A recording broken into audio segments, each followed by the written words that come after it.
welcome to VMC. I'm Dr. M. Join me as we delve into the subject of this extra large bully ban that the UK is working towards implementing. We'll cover this veterinarian's perspective on the impact it will have on the veterinary community, the dog community, and the people who have these dogs in their homes.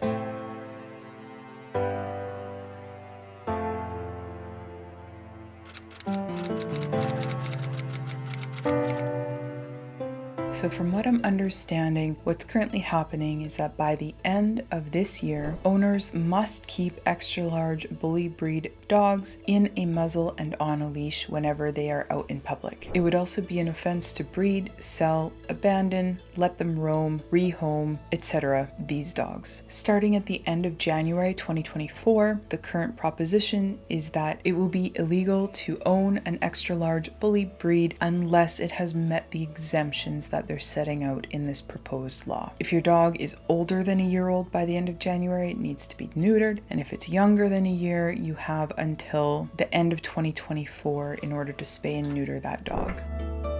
Currently, the UK is defining an extra large bully type dog by these parameters. The general impression is that it's a large dog with a muscular body and a blocky head. They're calling them powerfully built individuals, over 51 centimeters at the withers for males and 48 centimeters at the withers for females, as adult dogs, that is. And then they describe what a blocky head apparently looks like, and they say it will have a level or a scissor bite, a slightly arched heavy muscular neck, and they have definitions for what the forequarters will look like, and that the body might be wider than it is deep, that they're a muscular looking body. They go on to describe that it will be a short-coated dog. They talk about what the hindquarters will look like, etc. My personal perspective is that this definition could describe many large breed dogs and many mixed breed dogs that contain zero Staffordshire Terrier type dog in them. Because of this, I fear that things like classism and racism will result in people of minorities and people with financial instability to be more likely to be more severely affected by this ban, because it's relying on people to judge what the dog is just by what it looks like. I also think that it's incredibly messed up that the UK government is offering financial compensation for people to euthanize their dog, but will not offer any financial aid in getting that dog spayed or neutered. Again, this is one of those situations that will affect people who are dealing with financial instability, and it may be very difficult for some households to get the funds together to spay or neuter their adult large breed dog in time for when this ban is supposed to be implemented. Also, I think about the veterinary staff. Euthanasia of animals that are behaviorally and physically healthy is incredibly hard on us, and we work so hard to avoid having to do that. Being forced to do so many of them because of the government is a potential huge impact on the veterinary community. Also, in practice, I generally don't have any problems with Staffordshire type dogs. I find that I am more likely to have a fearful small breed dog try to bite than a bully type dog. It also frustrates me because an extra large bully type, it isn't even a breed. So are they just saying any mix of any breeds that just happens to look like this is no longer acceptable? It just doesn't make sense to me.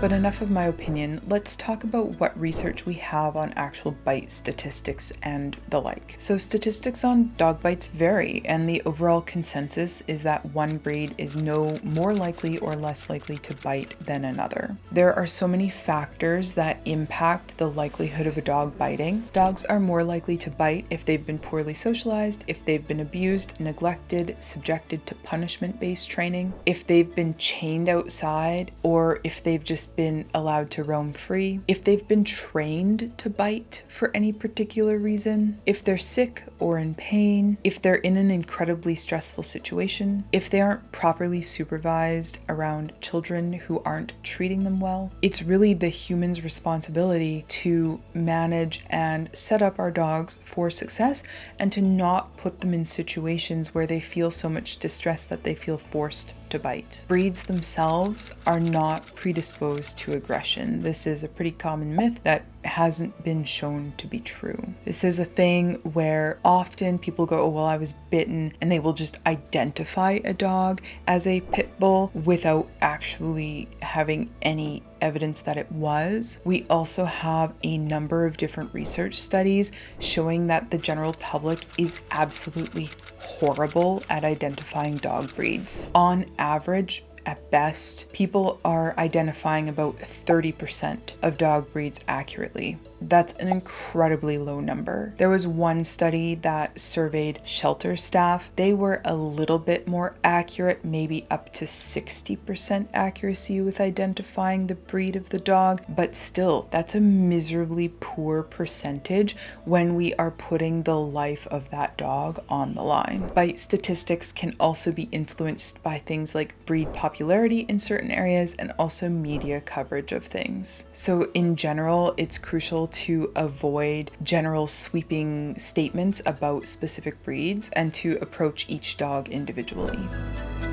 Breed-specific legislation has not been demonstrated to reduce the amount of dog bites. Critics will also argue that breed-specific legislation is unhelpful because it's based on stereotypes, not reality, and these stereotypes often lead to misidentification and severe consequences for that dog. Successful dog bite prevention has been proven to occur with things like responsible ownership, education of people, proper socialization, and laws that are aimed at enforcing people to care for their dogs better. We need the legislation to target irresponsible owners, not be a broad, sweeping statement based on a stereotype of a certain type of dog. So many places have moved away from breed-specific legislation, and instead they are implementing more comprehensive and behavior-focused plans that promote responsible ownership and public safety, and those are much more successful and the way that we should be approaching the aim to reduce dog bites. The ASPCA also points out that when we have a breed-specific legislation implemented, it actually takes away resources from other areas. So there will be less people to enforce things like leash laws and other aspects of responsible dog ownership, and so there will be less enforcement of things that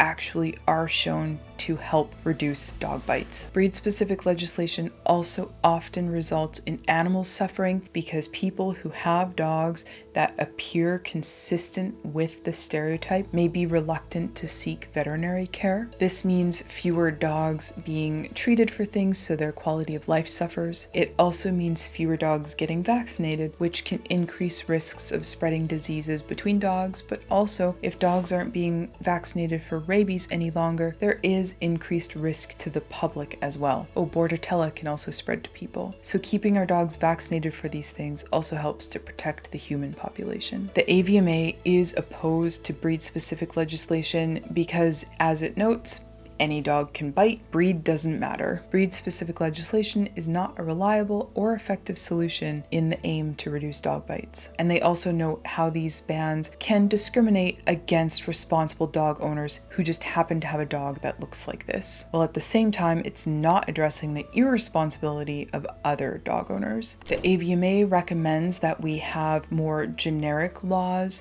that would apply to any and all dog that would be deemed dangerous or a bite risk, and these should have an emphasis on chronically irresponsible dog owners so that they are penalized and frankly stop having dogs. Encouraging neutering of dogs that are not intended or not suitable for breeding should also be considered. And it would also be a good idea to have school and adult education on the basics of pet care, positive reinforcement training, how to interact with dogs, dog body language, all of those sorts of basics that so many people just do not know. If you live in an area that has breed-specific legislation, I would love to hear from you especially. I know that these things are so incredibly frustrating, and I'm hoping that in the UK they will end up not implementing this ban, as it would be a step backwards from what experts recommend we do in order to reduce dog bites. I do put out a new video most Fridays, and I make sure to highlight one of your comments every single week. I love reading your comments and interacting with you in the comments section. So if you have a topic you'd like me to cover in the future, make sure to comment it down below.